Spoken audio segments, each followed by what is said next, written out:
रात गहरी थी और शहर की सड़कों पर सन्नाटा फैला हुआ था। अरुण अपने कमरे में अकेला बैठा खिड़की से बाहर देख रहा था। उसकी आंखों में बेचैनी थी, मन में खालीपन और सवालों का समंदर। जीवन ने उसे बहुत कुछ दिया था, नौकरी, पैसे, दोस्त, लेकिन फिर भी उसे लगता था कि कुछ तो है जो अधूरा है। अक्सर वो अपने आप से पूछता, आखिर मैं जी क्यों रहा हूं? यह दौड़, यह भाग दौड़, इसका मकसद क्या है? लेकिन जवाब कहीं नहीं मिलता। एक दिन इंटरनेट पर यूं ही वीडियो देखते हुए उसकी नजर एक पुराने प्रवचन पर पड़ी। वो ओशो की आवाज थी, गहरी, शांत और जैसे सीधे आत्मा को छूने वाली। ओशो कह रहे थे, अगर तुम दुखी हो तो इसका कारण बाहर मत ढूंढो। दुख का कारण तुम्हारे भीतर है।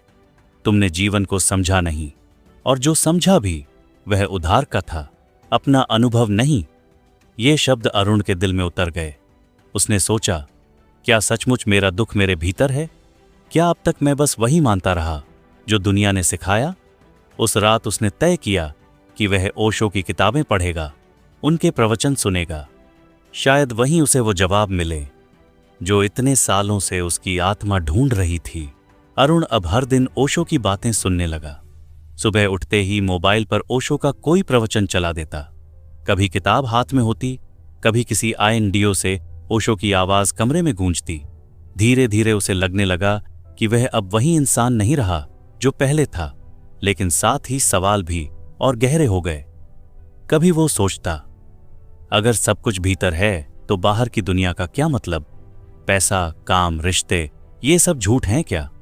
फिर ओशो की ही एक बात उसे याद आती, झूठ कुछ भी नहीं है, दुनिया जैसी है वैसी ही सच्चाई है, लेकिन तुम इसे किस नजर से देखते हो वही तुम्हारा सच बन जाता है। अरुण को धीरे धीरे समझ आने लगा कि बात दुनिया को बदलने की नहीं, बल्कि अपने नजरिए को बदलने की है। एक शाम वो अपने पुराने दोस्त रवि से मिला। रवि हमेशा हंसमुख रहता था। अरुण ने उससे पूछा, तू हर वक्त इतना खुश कैसे रहता है? तेरी जिंदगी में कोई परेशानी नहीं आती क्या? रवि ने हंसते हुए कहा, परेशानी तो सबके पास है अरुण, फर्क सिर्फ इतना है कि मैं उन परेशानियों को खेल की तरह लेता हूं। तूने कभी देखा है बच्चों को? वे मिट्टी में खेलते हैं, गिरते हैं, चोट लगती है, लेकिन हंसते हुए उठकर फिर खेलने लगते हैं। हम बड़े होकर भूल जाते हैं कि खेलना क्या होता है। अरुण चुप हो गया। ओशो की एक बात फिर याद आई, बचपन को मरे मत देना। जिस दिन तुम्हारा बच्चा मर गया उस दिन तुम बूढ़े हो गए। उस रात अरुण देर तक छत पर बैठा रहा। उसके भीतर कुछ टूट रहा था और कुछ नया बन रहा था, जैसे कोई खोल फट रहा हो और एक नया जीवन जन्म ले रहा हो। धीरे धीरे उसने छोटी छोटी चीजों में खुश रहना शुरू किया। सुबह की चाय, पेड़ों पर बैठी चिड़ियां, हवा की ठंडी लहर, सब कुछ उसे अब अलग नजर आने लगा।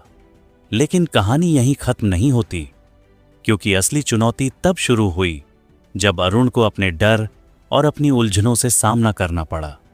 अरुण की जिंदगी अब पहले जैसी नहीं रही थी। वो छोटी छोटी खुशियों में जीना सीख रहा था, लेकिन भीतर कहीं एक अंधेरा अब भी मौजूद था। वो अंधेरा था डर का। रात को अकेले चलते हुए उसे अचानक बेचैनी होने लगती। नौकरी में कुछ गलती हो जाए तो डर लगता, लोग क्या कहेंगे? घर में कोई बीमारी हो जाए तो सोचने लगता, अगर सब कुछ खो दिया तो? एक शाम उसने ओशो का एक और प्रवचन सुना। ओशो कह रहे थे, डर सिर्फ भविष्य की कल्पना है, जो अभी है उसमें कोई डर नहीं।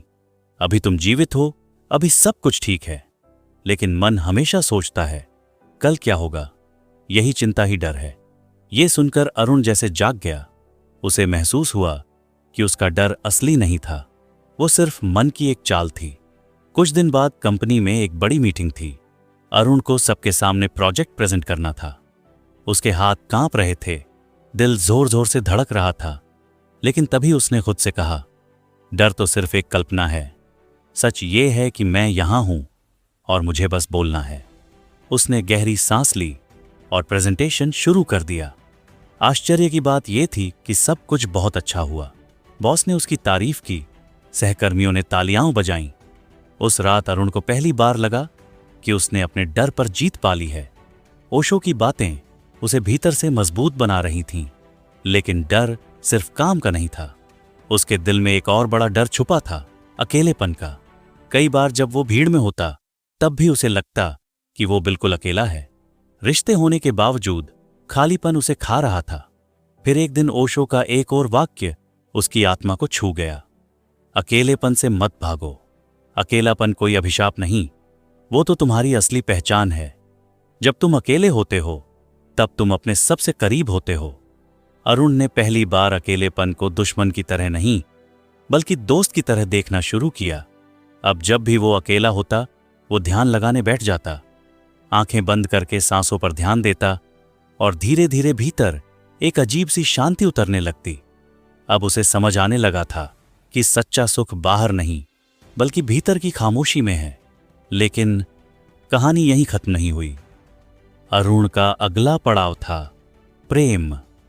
प्रेम जिसने उसकी पूरी जिंदगी का रुख। अरुण अब ध्यान में गहराई से उतरने लगा था। उसका चेहरा बदलने लगा था, आंखों में चमक आ गई थी और दिल में एक नई ताजगी। लेकिन जीवन की सबसे बड़ी सीख अब भी बाकी थी, प्रेम की। एक दिन ऑफिस में उसकी मुलाकात मीरा नाम की लड़की से हुई। मीरा सीधी सादी थी, लेकिन उसके व्यक्तित्व में एक अजीब सी सहजता थी। अरुण को उसके साथ समय बिताना अच्छा लगने लगा। धीरे धीरे दोनों में नजदीकी बढ़ी। लेकिन जैसे जैसे रिश्ता गहराता गया, अरुण के भीतर डर भी लौट आया। वो सोचता, अगर मीरा मुझे छोड़ दे तो, अगर ये रिश्ता टूटा तो, अगर उसने किसी और को चुन लिया तो। उसका मन फिर से असुरक्षा के जाल में फंसने लगा। लेकिन तभी ओशो की एक और आवाज उसके कानों में गूंजी। प्रेम का अर्थ है स्वतंत्रता देना।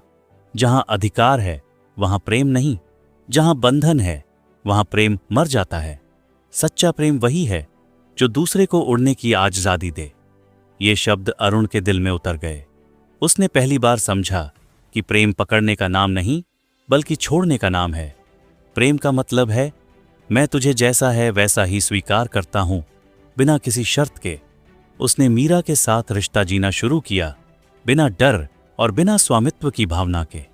वो सिर्फ पल का आनंद लेता, भविष्य की चिंता छोड़ देता। धीरे धीरे उसने महसूस किया कि यही असली प्रेम है, जहां कोई कैद नहीं, सिर्फ खुला आसमान है। एक शाम दोनों पार्क में बैठे थे। अरुण ने मुस्कुराते हुए कहा, मीरा, अगर कल तू कहीं और चली जाए तो भी मैं तुझसे नाराज नहीं होऊंगा, क्योंकि तू मेरे जीवन में जितना भी समय है वो मेरे लिए तोहफा है। मीरा की आंखें भर आईं। उसने कहा, अरुण, यही तो असली प्रेम है और शायद यही कारण है कि मैं कभी तुझसे दूर नहीं जाना चाहती। उस रात अरुण आसमान की ओर देख रहा था। सितारों के बीच उसे अपनी जिंदगी का सच साफ दिख रहा था। वो समझ गया था कि जीवन का अर्थ न दौड़ है न मंजिल, बल्कि हर पल को पूरी गहराई से जीना है। ओशो के शब्द उसकी आत्मा में गूंज रहे थे, जीवन को गंभीरता से मत लो, यह कोई बोझ नहीं, यह तो एक खेल है। हंसते हुए जियो, प्रेम में जियो, ध्यान में जियो, तभी जीवन का रस मिलेगा। धीरे धीरे अरुण का डर, अकेलापन और खालीपन मिटने लगा। उसने सीखा कि डर सिर्फ कल्पना है, अकेलापन असली दोस्त है, प्रेम का मतलब है आजादी, और जीवन का असली खजाना है अब भी का पल। अब वो हर सुबह ध्यान करता, हर शाम हंसते हुए लोगों से मिलता और हर दिन प्रेम और कृतज्ञता से जीता।